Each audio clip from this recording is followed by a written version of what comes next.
Raider Nation, what's going on? It's Mitchell Renz here, host of the Raiders Report, and today's show is presented by Panda Sups. Use code DRAFT for 25% off at pandasups.com to get your hands on some of the best workout supplements on the market. Today here on the show, I'm going to be breaking down some of my favorite running back targets for the silver and black in the 2025 NFL Draft, and all of the options are going to be broken down by round. I'm going to start in round 1.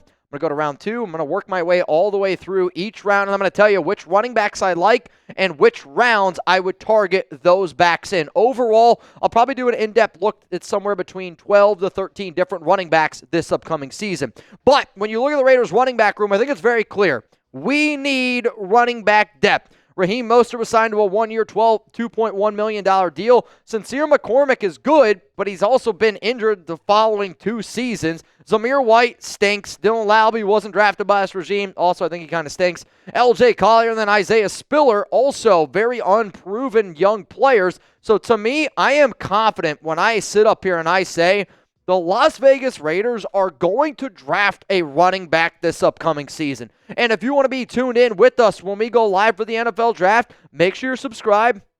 Make sure those notifications are turned on. We will be live for the entire draft. I'm talking 20-plus hours those 3 days. We're probably going to get close to 200, 300. I want to try to get to 500,000 people tuned in over those 3 days. So if you're a Raiders fan and you're ready to rock and roll with the silver and black, make sure you're subscribed. Make sure you're watching this channel right here. So let's first get into the running backs that I would say the Raiders could target in round 1 at pick number 6. Here's the thing. There is only one running back that the Las Vegas Raiders would even consider going out and bringing in, and I say that because we know that it's Ashton Jeanty. And Jeanty is a back that the Raiders looked at. They brought him in for a top 30 visit. They had an NFL Combine visit with him, but he's a compact runner, incredible strength. He does everything that you look for in a every single down running back. Does he need to get better in the pass game? Yes, he does. Does he need to get better as a pass protector? Yes, he does. But if you are a believer in he's going to put in the time and the effort and he's going to put in the work, then I think that he's also going to be able to do that because he was a running back that had 43 catches, over 500 yards, and 5 touchdowns just last season. He can do it. He's talented enough. Another running back that's going to go in round 1 that I wanted to at least talk about on the show because you're not going to take Omarion Hampton at number 6. He's also not going to be there at pick number 37. The reason why I'm going to bring him up is because if you're the Raiders and you do trade back and you trade back to the later teens, maybe the early 20s, Omarion Hampton could be an option at that point. Let's go to round 2 now for the Raiders, and I got 3 running backs that I would say I would be okay with if Las Vegas took these players in round 2. The number 1 running back I would want the Raiders to take in round 2 is TreVeyon Henderson from Ohio State. And I say that because he's already worked in the Chip Kelly system. He's got legit breakaway speed, and he, isn't afraid to finish a run with power, which I do think is really important. He's dynamic in the passing game, and he can also pass block. When you have a receiver that can catch the football, that can pass protect, and offers you all that stuff and has a Chip Kelly relationship, that's obviously somebody that's going to be on their radar. Another running back that's going to be on their radar is Quinshon Judkins, who was the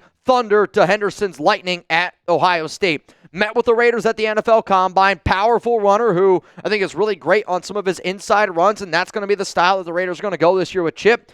Decent as a pass protector and catching the football, but you're bringing in Quinshon Judkins to really be a thumper on first and second down. Let's go to another running back here. It's Kaleb Johnson from Iowa.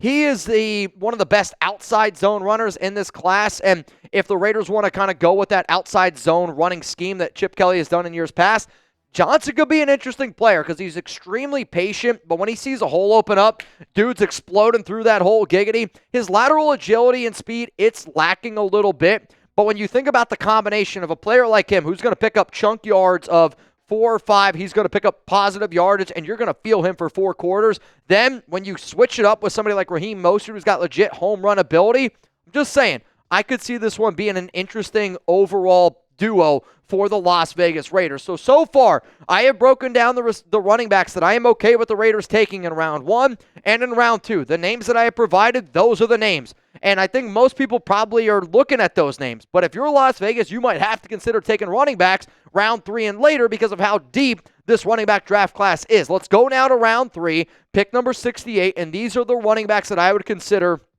in this range for Pete Carroll and John Spytek. The first name I'm going to bring up here is Dylan Sampson, and because his patience and vision, it's spectacular. And it does actually remind me a little bit of Alvin Kamara, and I don't want to just say that because of the Tennessee connection, but what makes Kamara great at the next level is he was able to learn, he was able to study, and you can tell he's got that one-cut jump and like getting north and south. That is really, really popular running style right now for a lot of really good NFL teams. His pass pro, it's okay, but he did show some growth, and even though he wasn't used that much in the passing game, Alvin Kamara really wasn't used all that much in the passing game when he was there for the Tennessee Volunteers.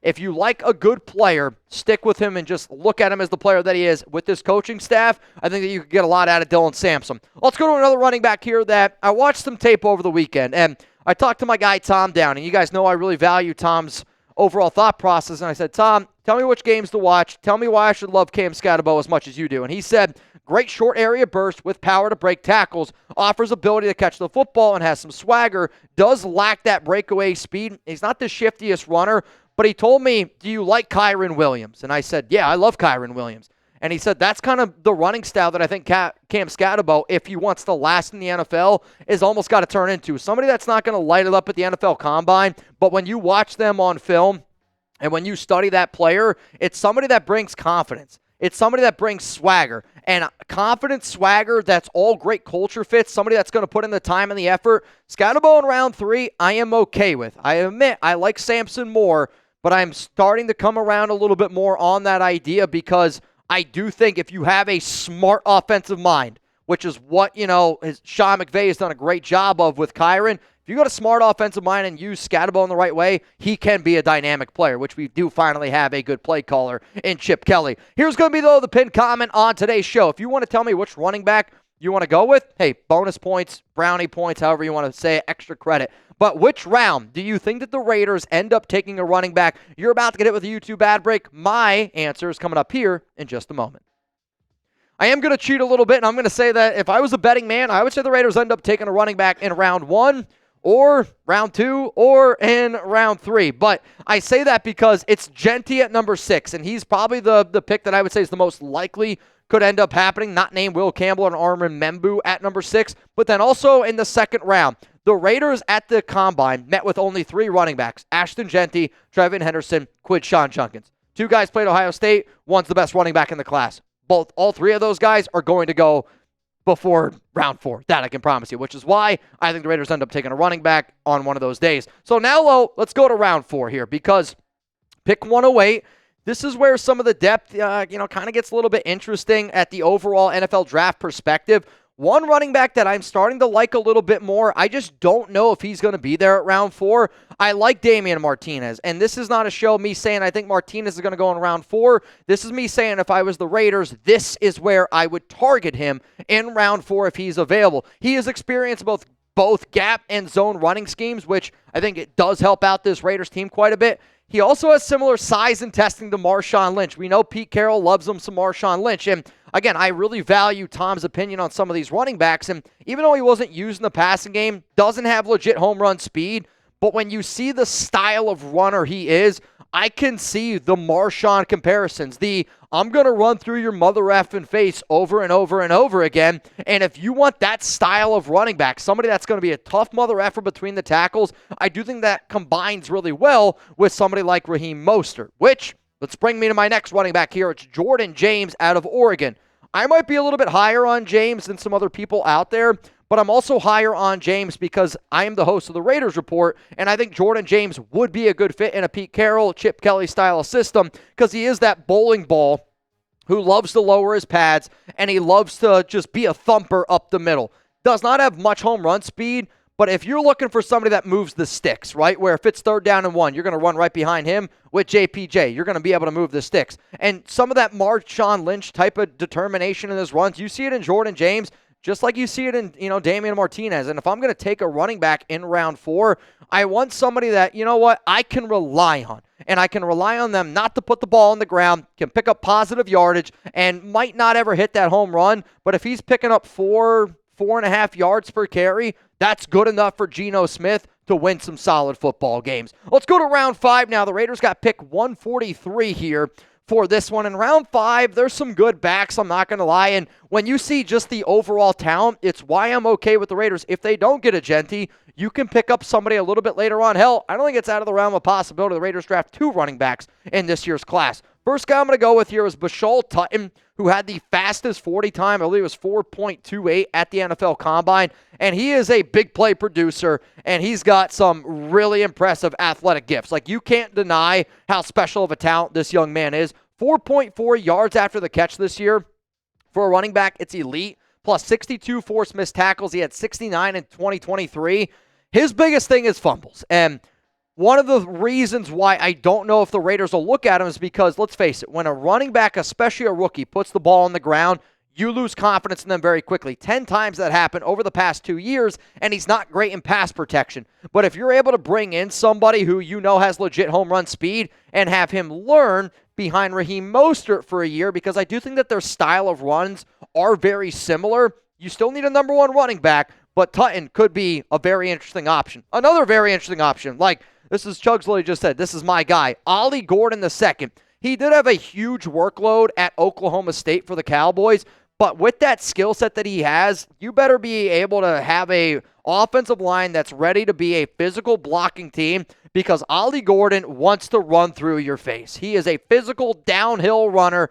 He doesn't offer much wiggle at this point, doesn't offer, I think, much, short area of elusiveness. He's going to be somebody that just tries to run down your throat. But one of the reasons why I do like Ollie Gordon in round 5 is he is a average pass pro right now. And I say that he's average in college because he's a little bit bigger. I would hope that he would still have the exact same confidence and want to be a pass protector in the NFL compared to somebody, in college. But he was regarded as one of the best running backs in college football. Hell, I think if he would have came out in the 2024 NFL draft, I don't think he would have saw round 3. I was going to say, Chuck just said he was a 98 in the video game, but there were people that had him going round 1. There were people that had him going round 2. Unfortunately for him, he's coming out in a very deep class, and he was much better in 2023 than he was in the year 2024. So for that reason, I have Ollie Gordon here in round 5. Before I get into round 6 and in round 7, because I do have some other running backs that I want to talk about here, here's the bottom line. I love Panda Sups. You guys probably been hearing a lot about them over the past few weeks because they're a loyal sponsor, and if you're a Raiders fan that wants to be able to support your own, then use code DRAFT for 25% off at pandasups.com. If you want to know which products are some of the best sellers right now, here's some of the best sellers up on screen. Their pre-workout, their protein, though every time they drop a new protein, it's always one of their best sellers, and I say that because if you've ever bought protein from Panda Sups, and I know that there's some people that watch this show, I actually don't think people understand how flippin' good it really is. And every time they drop a new flavor, I've actually made this comparison before. It's almost like the new iPhone, where there's going to be people that go out and they buy it because it is the new iPhone. If you're a Panda Sups lover, every time they drop a protein, I have to try it because I love all their other proteins. It's also, I'm a big texture person, and they have real freeze-dried blueberries in this one. They'll have real freeze-dried pineapple, strawberry. Dude, it's insane what they do. It's such a good protein that you almost can't even believe it's actually good for you. If you also, though, need a product that I will stand 10 toes on, it's their Super Nootropic. It's a focus blend. It really helps you stay concentrated on whatever you're doing, whether it's schoolwork, whether you're a gamer, whether it's just your average 9 to 5, whether you're for the host of the Raiders Report. Go to pandasups.com, use code DRAFT for 25% off. And if you spend over $100 and you live in the United States for domestic shipping, you will get a bag and a shaker for free when you spend over $100. But when you see all the Panda stuff they have, spend $100, not going to be too difficult. Let's go to round 6. We got 3 picks here, 180, 213, and 215. If I'm going to be at this point in the draft, I'm looking for people that I rely on in the passing game and people that I know that can protect Geno Smith or offer me a little bit extra in special teams. The first guy I'm going to bring up here is Taj Brooks. And for those of you that follow me on social media, I've mentioned Brooks before because you guys know how much I like TreVeyon Henderson. Taj Brooks is the Dollar General version of what Henderson's able to bring. He's got a huge workload over the past 2 seasons, 633 touches with the Red Raiders. He is great as a pass protector, and he is a great receiving back. If you're looking for a Amir Abdullah style of replacement, I think that this could be an interesting one. His vision, it's not good. It's very inconsistent where there are some games you're like, this guy's incredible because he's finding all the right running lanes and he's got the momentum going. Then there's other games where he's just like running into the back of his lineman and looks like somebody that's not going to get drafted in the NFL. He is a little bit smaller, 5'9", 214, but at this point in the draft, I want somebody that when they're out there on the field, I know that they're going to be able to provide value. And Brooks will be able to provide value on any NFL team that he goes to. Quite frankly, if you're a Raiders player or if you're a Raiders fan, you don't want Taj Brooks to go to the Chiefs because he's the type of player that they would use him really, really well. And for the Raiders, I would want them to use him the way that, teams have used a guy like Dion Lewis in the past with Tom Brady. How the Tampa Bay Buccaneers last season, used somebody a little bit like a Bucky Irving. You could use him in the right system. You just got to make sure you use him the right way. Let's go to another running back that I would target in round 6. I haven't talked about him too much. It's going to be LaQuint Allen. The difference is Brooks is somebody I target at 180. LaQuint Allen is somebody I'm going to target at that 213, 215 turn. He is a former wide receiver. He's kind of built a little bit funny. Kind of reminds me like when you're out there looking at him, if anybody remembers the name David Montgomery, where you're like, kind of looks like a wide receiver playing running back. It's kind of what LaQuint Allen looks like as well. He is, though, you can see it, big hands, hangs onto the football, good pass catcher as well, can catch with his hands, not just his body. But he also offers you special teams ability on both sides of the football. So sometimes Syracuse last season would use him in the kick return game, going out and trying to get tackles. They would also use him as a kick returner. If you watch the video that I did live on Tuesday with some of these new NFL rules that are being thrown out there, especially with the kick return game being not such a big difference, but a little bit of a difference maker. I do think LaQuint Allen in that regard could help out a team. And again, if you're drafting somebody in the 6th round in the 200s, I don't need you to just be a running back. I need you to give me some special teams value as well, which puts us then at the final round here, pick number 222. I only have one running back in round 7 that I'm going to throw out and target because at this point, and I always say it, there's no such thing as a bad pick in round 7. If you told me that any player you go out there gives me some special teams value, cool, awesome. But I also need to have somebody that gives me some reliability. And Woody Marks, Jaquavius Marks, however you want to call him, running back from USC, does have some solid vision when running between the tackles, does not have that top-end speed, but I know he's going to try to pick up 3 to 4 yards when he's doing his thing north and south. Does have solid hands. Plenty of experience in the passing game, which you like to see, and only 1 fumble and 608 carries. You just can't afford to have a rookie put the ball on the ground because when it happens, they instantly lose their confidence. Think of Dylan Laube last season, and they don't turn into the running back that you're hoping. They turn into, a guy that you're like, all right, this guy stinks right now. And I like what I saw in limited play at times from Marks. Some people probably think that he's going to go before this. I'm looking at it more, though, again, where I would take him if I was the Las Vegas Raiders. And this is a back that I would look at in round 7. I'll also admit, because of this video, I wanted to be able to talk about a running back in every single one of these rounds. So because of that, Woody Marks would be my round 7 target. If you made it this far in the video, shit, man, we got to be doing something right. And if you like what we're doing now, I think you're going to love what we do on draft day. What you see right now is how many people tuned in on each day. This is how many hours we were live. 6 hours and 9 minutes, 6 hours and 23 minutes, 8 hours and 15 minutes for a total of almost 21 hours over 3 days. If you're a diehard Raiders fan, if you're a draft fan, and you want to see picks before you see them on TV, and if you want to do a few beer bongs from time to time, hit that subscribe button, turn on the notifications. Nobody's going to have as much fun as the Raiders Report does on draft day.